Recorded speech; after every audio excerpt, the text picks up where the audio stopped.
emmené les petits personnages en plastique à notre effigie. Ils sont adorables. Et c'est drôle parce qu'ils vous ressemblent un peu, en plus, on dirait. Bah complètement, c'est tout à fait nous. En tout cas, moi, c'est parfaitement ressemblant. Une personne malin et une personne en surpoids. Voilà, exactement. Ça match directement. Bon, juste une première question pour lancer le bal. Ça s'est passé comment, ces séances de doublage? Bah, très bien, pour le coup on s'est pas du tout vu parce que chacun double de son côté, mais c'était super agréable et très intéressant. Ça demande beaucoup d'énergie, beaucoup de technique, et je sais pas, toi t'en as pensé quoi? Moi je le disais hier, mais j'ai beaucoup transpiré, ce qui n'est pas désagréable, parce que c'est vrai que quand on est tout seul en studio, dans une espèce de micro-cahute, et moi je m'agitais beaucoup, en fait, comme le personnage de Marie, en fait, il y a ce truc d'énergie qu'il fallait absolument amener, et ça demande un investissement, je crois, même quasi au-dessus de ce qu'on peut faire sur des films plus classiques, enfin, en tout cas en live action. Il y a un truc là où il faut vraiment surinvestir, quoi. Moi je trouvais ça je trouvais ça plus compliqué que ce que j'imaginais. Et vous vous inspirez beaucoup des voix originales ou pas du tout? Oui, évidemment il faut qu'on se cale sur les voix de Chris Pratt et de Tom Holland. On les écoute, on les intègre et on essaye de se rapprocher au maximum. Évidemment, là, il y a une langue anglaise et la langue française, donc on essaye de se rapprocher le plus de tout ça et de l'énergie. C'est clair. Alors vous avez vos questions? Oui, voilà, juste ici. Bonjour, merci d'être venu. J'ai beaucoup aimé le film. Je suis très admirative des doublages de Disney en général, mais le vôtre était très très bon. Ah, super. Vraiment pour les deux. J'ai une question pour Pio Marmaille parce que je connais beaucoup moins Thomas Oliveres, Roger Carrère et tout. Allez-y, j'ai vu beaucoup de vos films et souvent vous faites des personnages qui sont un peu en retrait, qui sont un peu dans la discrétion, dans la retenue. C'est pas vraiment moi qui choisis, malheureusement. Non, plus en plaisir. Oui, et bah, du coup, est-ce que ça vous a libéré de faire Barlet ou ça vous a permis d'explorer quelque chose de nouveau? Moi, je suis toujours curieux en fait de découvrir le plus de sensations en fait. Pour moi, faire un doublage comme ça, c'est au-delà même de faire un film. C'est vraiment une nouvelle méthode de travail et d'investissement par rapport à un film en live. Et c'est vrai que moi, il y avait un truc de libération effectivement d'excès, enfin un truc d'excès que je m'autorise peut-être moins dans les films. Que là, là, il y a la possibilité d'explorer des trucs d'hystérie, de cris, de dingue, de jeux, de machin, d'exploration. Enfin, il y avait un truc assez que j'avais fait. Alors, est-ce qu'il faut que je fasse que des personnages comme Barlet? Je ne sais pas, à l'avenir. Mais si je peux faire un peu un mix des deux, c'est-à-dire, qu'est-ce que vous en pensez, vous? Non, ça vous angoisse, ma question. Et vous alors, Thomas, vous en pensez quoi de cette histoire? Non, moi la question est pour toi. Mais est-ce que vous avez beaucoup d'informations avant de signer, avant de dire oui? Est-ce que vous connaissez le scénario? Est-ce que... Non, du tout.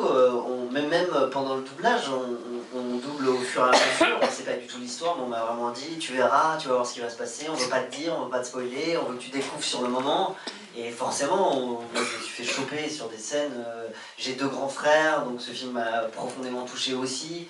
Et voilà, j'ai été bouleversé par plein de choses et j'ai adoré ce film. Et je suis très fier d'avoir eu la chance de pouvoir travailler avec Pio et avec Disney et Pixar. Et on les en remercie encore aujourd'hui.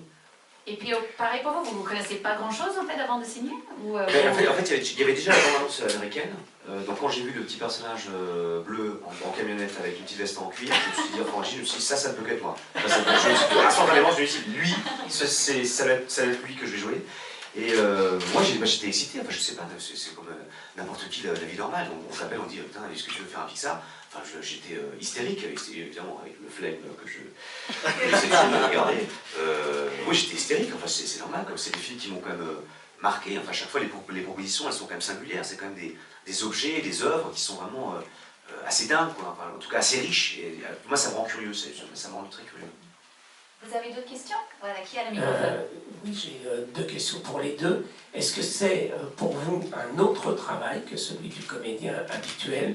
Et du coup, on se prépare différemment. Et est-ce que vous aviez la bande passante, vous savez, avec le... Est-ce que ça vous a aidé? Alors, est-ce que vous savez ce que c'est la bande passante, les autres personnes? En fait, c'est une bande rythmo, c'est-à-dire qu'en fait, il y a l'image et en fait, il y a un point laser qui annonce quand on va parler et le texte est écrit à la main et défile. En fait, il faut le dire en direct. Ça, c'est une bande passante. Parenthèse refermée. Très bonne idée. Merci pour ça. Parenthèse technique. Voilà. Alors, ça se rapproche finalement, il n'y a pas de différence avec le travail d'acteur, c'est exactement la même chose.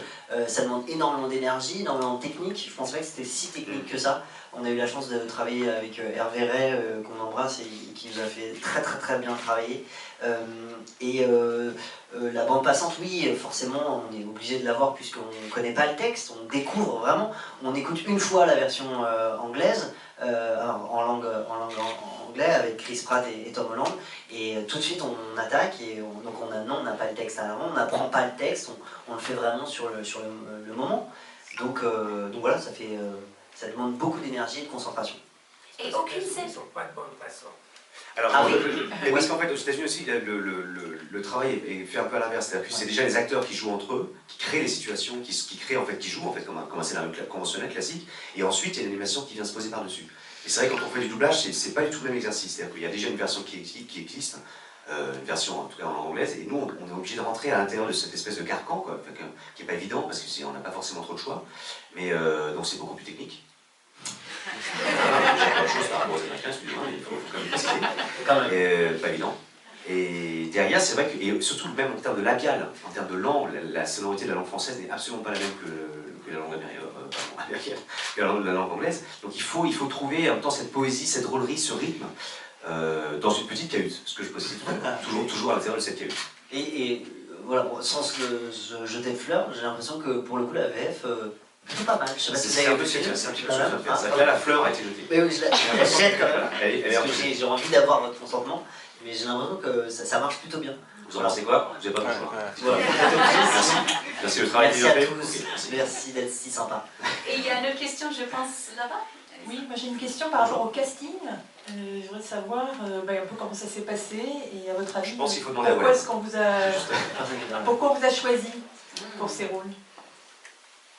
Alors je pense qu'avec Disney, en tout cas, il y avait une volonté peut-être aussi de travailler un jour ou l'autre ensemble, à un moment ou à un autre, et je pense qu'il fallait trouver aussi un personnage et un projet qui correspondent à ce que moi je peux être en existence aussi d'une certaine manière, dans les propositions, on revient au film que j'ai fait dans ma vie précédente, enfin précédemment je veux dire, c'est pas évident, il faut qu'il y ait une sorte de cohérence, ouais. C'est vrai que je pense qu'il ne fallait pas que ce soit simplement hop, il y a un mec qui joue dans un film d'animation. Je pense que là, il y avait vraiment un truc assez juste, trouvé avec Barley, je sais pas, un truc qui correspond, enfin, d'énergie assez cohérent, quoi. Ça répond à votre question ou pas? Sur le casting, Est-ce qu'il y avait un casting ou c'est juste on vous dit est-ce que vous voulez le faire ou pas? Moi j'ai une petite anecdote, parce que je sais que quand même on est friand d'anecdotes. En fait, Pio, on se connaissait pas, on s'était jamais vraiment rencontrés. On a un ami en commun qu'on embrasse, qui s'est marié. On l'embrasse. Il s'est marié et en fait on était, vous le connaissez pas mais il est hyper sympa, il s'appelle Romain Vexeller, il travaille chez Gaumont, on l'embrasse.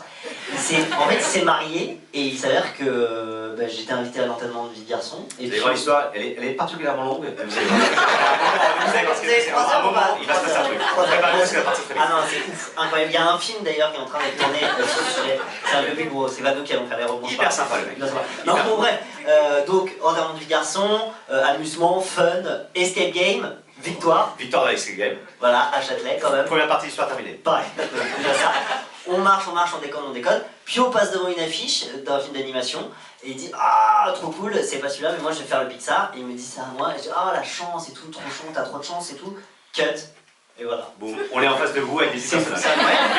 Et on a fait le truc. Non et en fait Romain m'appelle et me dit écoute Disney. Sur ça, il faut l'arrêter. Non, Disney a pas encore trouvé le rôle du jeune.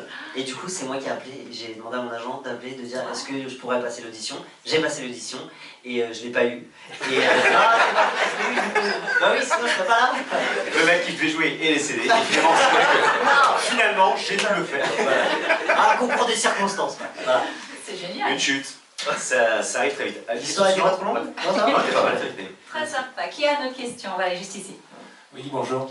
Bonjour. Je voulais savoir si, comme le réalisateur du film... Vous n'avez pas de cheveux? Ah non. Je ne fais pas trop de soucis. Est-ce qu'il y a des similitudes entre votre histoire personnelle à vous et l'histoire personnelle des deux personnages? Alors, je ne parle pas forcément de la perte d'un parent, mais une relation de frère très forte et une relation avec votre mère aussi importante. Ou est-ce qu'au contraire, il a vraiment fallu partir dans un gros travail d'acteur, de recherche ou... Thomas. J'y vais. Alors, pour tout vous dire, moi j'ai 2 grands frères qui sont beaucoup plus âgés que moi, et oui, moi cette histoire m'a vraiment bouleversé, m'a touché, et pour vous dire la vérité, il y a une scène en particulier, je veux pas spoiler, mais il y a une scène en particulier où au doublage, donc j'ai vu la scène, et je me suis complètement effondré d'émotion, et j'ai demandé carrément à sortir de 3 minutes pour me remettre, parce que ça a touché exactement ce qui était pour moi l'essence même de la relation entre des frères. Et voilà, mes frères n'ont pas encore vu le film, j'ai hâte qu'ils le voient pour qu'on puisse en parler. Mais ouais, moi ça m'a profondément touché, et je trouve la relation entre les deux est très juste et très touchante, et c'est exactement ça. Et voilà, c'est aussi pour ça que je suis très fier de participer à ce film, parce que ça m'a touché personnellement. Piotr? Alors, je vais faire comme si je me rappelais de votre question. Je m'en rappelle pas, non, je plaisante. Moi, alors à l'inverse, j'ai pas de frères et sœurs. Après, ma vie intime, mon parcours, évidemment, on perd, c'est des gens proches, ça arrive à tout le monde. Je pense que c'est peut-être un point, effectivement, que je peux avoir en commun, en tout cas dans ce dont on parle, en tout cas dans l'histoire, en tout cas de parler de Yann. Mais si j'avais eu un frère, alors là vous allez dire oui, salaud. Mais c'est vrai que je me dis que leur relation à tous les deux, elle me plaît quand même. Donc je me dis que si ça avait pu ressembler à ça, j'aurais trouvé ça assez agréable. Voilà, le salaud, il est corporate, mais bon, c'est vrai que je trouve ça assez bien vu. Je trouve ça quand même assez bien vu. Et c'est aussi sympa de nos jours de voir l'histoire entre 2 frères, c'est rare, je crois que c'est la première que je connaisse film d'animation sur les frères, parce que peut-être c'est aujourd'hui on est un peu plus open, on voit plus le côté féminin des garçons, en fait on voit ce côté émotionnel, et ça aussi c'est très attachant dans le film. Bah, je trouve qu'aussi il y a une sorte de... Ce que je trouve, enfin, encore une fois, c'est qu'il y a une sorte de pudeur qui se dégage du film dans leur relation, de maladresse, que moi je trouve assez touchante. Enfin, en tout cas, ça n'est pas acquis, quoi. C'est pas il y a un truc de travail qu'ils font l'un avec l'autre, un truc de cohérence, de fraternité que je trouve assez comme vous dites, c'est assez singulier, ça n'existe pas forcément partout. Mais moi, ça me touche, quoi. C'est un peu, c'est ça, je trouve ça assez pudique. Voilà. Sans oublier les personnages féminins qui sont très présents dans le film, le personnage de la mère qui est très importante et qui amène beaucoup de guerrière. Ouais, qui amène beaucoup de tendresse, et voilà, qui est vraiment le lien entre les 2 frères, et c'est ça qui apporte la puissance à ce film-là. D'autres questions? Qui a le micro? Ce sera la dernière. La dernière question, juste là. Bonjour. Bonjour. Parce que c'est vraiment une question. À part celui-là, c'est lequel votre Pixar préféré? Ou la voix que vous auriez peut-être voulu faire aussi? Oui, aussi, tout à fait. Alors, sans être évidemment tout le temps à dire Pixar c'est génial, mais si c'est vrai, c'est le cas, il n'y en aurait pas qu'un. Moi j'ai le souvenir de Là-haut, évidemment, de Wall-E, que j'ai adoré, Coco, évidemment, vice-versa. Enfin, franchement, je ne veux pas être corporate, mais Pixar c'est quand même un des studios les plus importants et intéressants d'aujourd'hui, donc... Il faut en choisir un, c'est ça? Ouais. Un seul, c'est... Moi je dirais peut-être Là-haut, alors un des ballons, tu vois, je pense que c'est un petit peu... J'aurais peut-être pu faire, pas évident, forcément mon souffle, mais quand même un peu plus, j'aurais pu faire ça. Un travail pour le coup assez collectif. Et Thomas, s'il fallait choisir un personnage alors dans S'il fallait choisir un personnage, peut-être Wall-E, parce qu'il a rien à dire. Merci beaucoup tous les deux. Merci à vous.